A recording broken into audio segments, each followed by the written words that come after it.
Washington, D.C. once boasted a constellation of opulent Gilded Age mansions, grand residences that embody the wealth and ambition of America's late 19th century elite. Hi everyone, Ken here. Today we're traveling back in time to uncover the lost Gilded Age mansions of Washington, D.C. Hit that subscribe button and let's dive into a special episode of This House. This video is brought to you in part by Victorian Society in America. More on them later. The Gilded Age was a time of explosive wealth in the United States, and Washington, D.C. became an unlikely stage for displaying that wealth.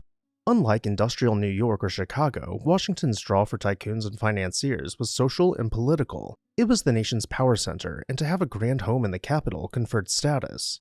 As a result, nouveau riche millionaires and established power brokers alike built showpiece mansions in the city's most fashionable new neighborhoods. Nowhere was this more evident than around Dupont Circle, which by the 1890s had transformed from rural backwater to an exclusive enclave of palatial homes.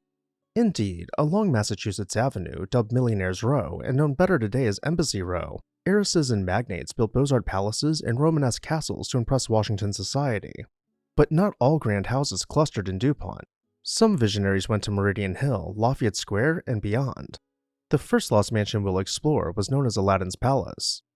Aladdin's Palace was the nickname locals gave to the spectacular Dupont Circle mansion of whiskey magnate Edson Bradley, a home so extravagant it seemed almost magical. Bradley acquired the property in 1907 and proceeded to expand and embellish it to an astonishing degree. He doubled its size and outfitted the interior in a mix of 16th century English Jacobean and French Renaissance styles, importing old wood paneling, tapestries, and even a private chapel's worth of fittings. The result was a 40-room mansion that spanned more than half a city block, filled with antiques that rival J.P. Morgan's collection, and an enormous pipe organ to serenade guests. The Bradleys entertained in a grand 90 by 120-foot music room that could turn into a theater for private concerts, and the home's two wings, one for family and one for servants, were divided by a courtyard driveway like a European chateau. In a final twist worthy of a stage illusion, Aladdin's Palace did a vanishing act. In 1925, Bradley literally dismantled the mansion's interior and shipped it to Newport, Rhode Island, where it was reassembled inside a new estate today known as Seaview Terrace. The empty brick shell left behind in DC was eventually torn down, ending the reign of Aladdin's Palace in Washington, though its transplanted rooms still enchant visitors up in Newport. Our next house didn't have such a gracious ending, however. The Corcoran house on the northwest corner of Lafayette Square was a pioneering showplace of mid-19th century Washington that lived on into the Gilded Age. Its owner, banker and philanthropist William Wilson Corcoran, had architect James Renwick Jr., designer of the Smithsonian Castle, transform an old 1820s townhouse into an Italianate palazzo worthy of a Medici. Renwick added broad wings with bay windows and stone balconies, creating one of Washington's first grand Italianate mansions. From 1848 until Corcoran's passing in 1888, the mansion was the center of the most fashionable and distinguished society of the capital, famed for its elegant entertainments and Corcoran's acclaimed art collection displayed within. By the early 20th century, however, this prime location just 2 blocks from the White House made the Corcoran house a target for progress. In 1922, the mansion was sold and demolished to make way for the neoclassical U.S. Chamber of Commerce headquarters, a modern Grecian temple of business that now occupies the site. Before we head over to the next house, a quick word about the sponsor of today's video, Victorian Society in America. Are you captivated by historic architecture? Want to explore, learn, and dive even deeper into the past? With the Victorian Society in America, you'll have the chance to travel to American cities and tour stunning 19th century buildings, pursue learning through internationally acclaimed summer programs in American cities and abroad, including Chicago, Newport, and London to name a few. Additionally, members will enjoy a free subscription to 19th Century, the semi-annual publication packed with articles on art, architecture, preservation awards, and book reviews. Visit the website below in the video description and become part of the Victorian Society in America today. Thank you, Victorian Society in America, for sponsoring this video. Now back to our tour. Next up is the Field-Hearst mansion at 1400 New Hampshire Avenue Northwest. It was a chameleon of a house that mirrored the changing taste of the Gilded Age. Built in 1883 for wealthy merchant John W. Field, it was originally designed in the Colonial Revival style. In fact, it's believed to be the first Colonial Revival mansion in Washington. Just a few years later, the home entered a new chapter when Field's widow sold it to Senator George Hearst, a mining baron from California and father of William Randolph Hearst. The Hearst soon hired architect Harvey Page to give the property a dramatic Romanesque Revival makeover. The mansion was refaced with heavy stone and round arched windows in the Richardsonian Romanesque mode, and it was enlarged to a sprawling 32-bedroom showplace, complete with opulent reception rooms to impress Washington society. The senator's wife, Field-Hearst, became a celebrated hostess in her own right. Instead of gaudy balls, she favored thoughtful salons and musicales, inviting intellectuals and artists for more intimate gatherings in her richly furnished rooms. For about a decade, the Field-Hearst mansion embodied refined West Coast wealth transplanted to Dupont Circle. In 1902, Phoebe moved to California and sold the property. The mansion then found new uses, notably serving as the Italian embassy from 1902 to 1925, and later housed a private hotel and even a wartime officers' club. By the 1960s, however, this once grand home had outlived its era. It was demolished in 1964, its site now occupied by a modern office building at Dupont Circle. Nearby we'll find the Leiter Mansion, completed in 1893 on the northeast side of Dupont Circle. It was one of the most palatial residences the capital had ever seen. It was built for Levi Ziegler Leiter, a Chicago department store tycoon who moved to Washington with aspirations of high society. Architect T.P. Chandler Jr. gave the mansion a dignified design with strong neoclassical elements befitting the Leiter's lofty social ambitions. The sheer scale of the house set it apart. It rose 3 main stories below an attic spanning 96 feet along New Hampshire Avenue with a depth of 75 feet. Inside were 55 rooms decorated in the finest materials, a reality that Washington's elite found jaw-dropping at the time. Initially outsiders in Washington, Levi Leiter and his wife Mary made their mark by hosting extravagant events here. By the turn of the century, Mrs. Leiter had overcome early social missteps to reign as a leading hostess, with the mansion as the center of fashionable society. The Leiters' immense home also bore witness to history. Their daughter Mary famously married Lord Curzon of Great Britain, and British royalty were occasional guests. After Levi Leiter's death in 1904, his widow continued to occupy the mansion until her passing in 1913, and the family held on to it through the 1920s. The onset of World War II brought an end to the mansion's residential life. It was leased to the U.S. government for office space in the 1940s. Finally, in 1947, the 54-year-old mansion was razed, its site sold, and cleared to make way for a new hotel. Few lost mansions of Washington were as colorful as our next stop, Henderson's Boundary Castle. This massive, fortress-like residence was the brainchild of Mary Foote Henderson, a social crusader and real estate visionary, and her husband, Senator John B. Henderson. Completed in 1888 on a hillside at 16th Street and Florida Avenue Northwest, then the city's edge, the castle was a sprawling Romanesque revival edifice of red Seneca sandstone, complete with towers and crenellated battlements that gave it a storybook medieval appearance. Its nickname, Boundary Castle, came from its location on Boundary Street, the old name for Florida Avenue, and the fortress-like appearance. Mary Henderson had grand plans for the neighborhood, and from this intimidating palatial home, she set out to transform Meridian Hill into Washington's next prestigious district. In fact, ensconced in her castle, Mrs. Henderson used her influence and land holdings to promote a grand European-style enclave of embassies and mansions along 15th and 16th Streets.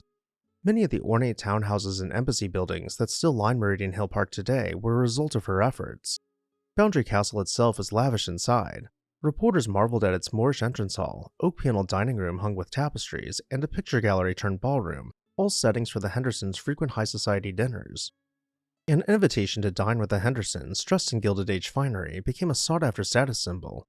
Mary was also a temperance advocate, and one famous episode in 1906 saw her smashing her entire wine cellar's stock of fine wines on a rock in the front lawn as a public statement. After the couple had passed away, the castle's fate faltered. It remained unsold and was converted into a quirky private club, the Castle Age Swim and Tennis Club, and a boarding house where noisy late-night parties irked neighbors. By the late 1940s, the Grand Castle was seen as a white elephant, and in January 1949 it was demolished. Its 6-acre estate later redeveloped into a gated community of townhouses in the 1970s. Today, only a fragment of the old stone entrance gate and retaining wall survives on 16th Street, a melancholy remnant of Mary Henderson's vanished castle and her gilded dreams for Meridian Hill. Once hailed as perhaps the most opulent of Washington's turn-of-the-century residences, the McLean Mansion at 1500 I Street Northwest was a tour de force of Gilded Age luxury and a textbook example of a lost landmark. It was home to newspaper tycoon John R. McLean, owner of the Washington Post and Cincinnati Enquirer, and his flamboyant wife, Evelyn Walsh McLean, famous for owning the Hope Diamond. The mansion grew around an older 1860s house at the corner of 15th and I, which McLean purchased in 1884. Over the next 2 decades, it underwent 4 major expansions, including a 1907 redesign by architect John Russell Pope that turned it into a block-long Renaissance Revival villa facing McPherson Square. The exterior evoked an Italian Renaissance palazzo, while the interiors, entrusted to celebrity decorator Elsie de Wolfe, were the height of Edwardian elegance. Visitors stepped into marble entrance halls, French salons, a grand staircase, and a lavish ballroom where the McLeans hosted Washington's most extravagant parties.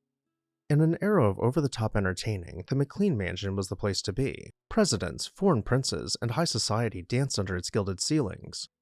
One room was devoted entirely to displaying the McLeans' legendary jewels, including that 45-carat blue diamond. By the 1930s, however, the mansion had become difficult to maintain.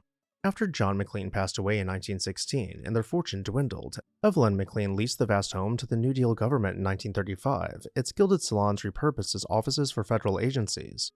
A few years later, the property was sold for $2 million, and in 1939, the McLean house was demolished to make way for a large office complex.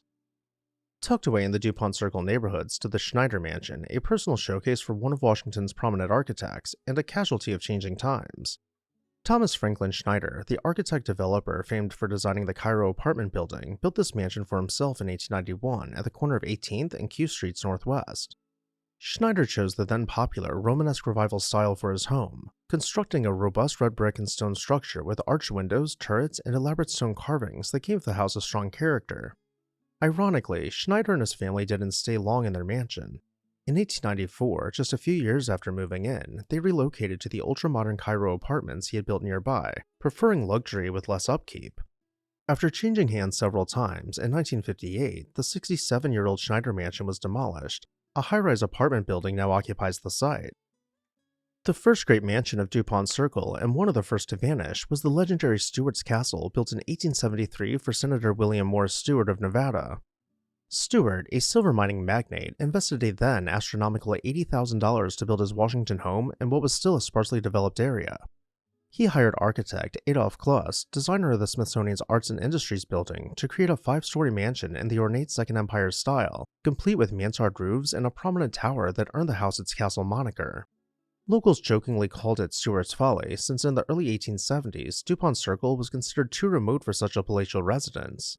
Nonetheless, the bold move worked. Steuart's Castle became an instant landmark and helped spur further upscale development around the circle.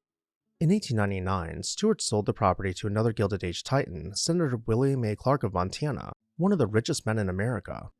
Clark intended to build an even grander residence on the site and promptly razed Steuart's Castle in 1901. However, Clark's planned mansion in Washington never materialized. Instead, he poured his fortune into a notorious 121-room mansion in New York City. For over 20 years, the lot at Dupont Circle sat oddly vacant until a commercial office building finally filled the space in the 1920s. By the early 20th century, the Gilded Age was giving way to a new era, and with it, Washington's landscape and social scene began to change dramatically. The great mansion-building boom in the capital slowed as tastes shifted and economic realities intervened. The introduction of income taxes and the looming cost of staff and maintenance made it harder for families to sustain 40-room estates, especially once the original builders passed on. Many of the Gilded Age elites had no successors willing or able to maintain such palaces, and the next generation of the ultra-rich often opted for more modest suburban estates or luxury apartments rather than ostentatious city mansions. Meanwhile, Washington itself was evolving from a parlor city of leisure into a modern governmental and business center. The expansive lots that once beckoned builders for private mansions became far more valuable as sites for offices, museums, and embassies. One by one, the splendid homes of the late 1800s met their fate in the early to mid-1900s. Some were repurposed, a few survive today as embassies, museums, or clubs, but many were simply demolished to make way for new development. Though the lost mansions of Washington, D.C. are gone, their stories continue to captivate and educate. These grand homes were more than just rich people's playthings, they were stages upon which the drama of Washington society played out and from which political deal-making shaped the country. And with that, I'll turn it over to you. Which one of these lost mansions was your favorite? Let me know down below in the comments section. I'd also like to say a huge thank you to Victorian Society in America for sponsoring this video. Check out their link in the video description to find out how you can get involved today. As always, thank you all for watching, and I'll see you next time on This House.